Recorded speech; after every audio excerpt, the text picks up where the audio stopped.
Bejn l-14 u 23 ta' Settembru se jittella l-ewwel Kungress tal-Partit Laburista bit-tema Futur li jaqadna. Dan se jkun avveniment storiku fil-politika Maltija fejn partit politiku se jkun qiegħed jiftaħ id-diskussjoni dwar il-manifest elettorali mal-membri tiegħu u mhux biss mad-delegati.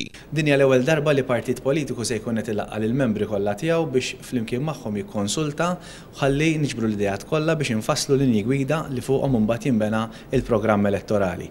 Huwa storiku għaliex huwa l-ewwel darba li l-Partit Laburista huwa l-ewwel partit li qed jagħmel dan il-proċess ta' konsultazzjoni mill-aktar wiesa li aħna tinħarsu l-qudiem b'interess u anke inħarsu l-qoddim biex ikollna rispons qawwi minnaħa tal-membri tagħna. Il-Kongress se jiddiskuti temi kruċjali li jolqtu lill-familji Maltin u Għawċin b'mod dirett fosthom il-qasam soċjali, is-saħħa, il-libertajiet ċivili, l-ekonomija, ix-xogħol, il-kultura, l-edukazzjoni, l-ambjent, il-familja u ż-żgħażagħ.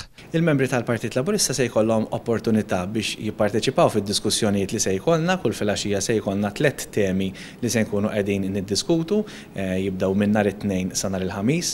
Il-ħadd li ġej se jkollna diskussjoni ferm interessanti dwar il-futur ta' Għawdex kif ukoll nhar il-ġimgħa mbagħad ikollna diskussjoni dwar il-futur tan-negozju. F'kull opportunità, f'kull okkażjoni il-membri se jkunu jistgħu jipparteċipaw, jaqsmu l-opinjonijiet tagħhom, l-idejat tagħhom għaliex għalina l-idejat tal-membri jgħoddu wkoll. Il-qofol ta' dan il-Kongress jintlaħaq bid-diskors tal-mexxej Laburista Joseph Muscat f'mass meeting li se jkun organizzat fit-22 ta' Settembru. Il-Kongress fil-waqt li ħankun qed niġbru dawn l-idejat kollha mingħand il-membri f'din il-konsultazzjoni mbagħad jagħlaq b'diskors mill-mexxej Laburista Dr. Joseph Muscat f'mass meeting li se jkun isir is-sibt 22 ta' Settembru fejn hemmhekk nistennew miġema kbira li tkun lesta tisma' dan id-diskors li jagħlaq il-Kongress tal-Partit.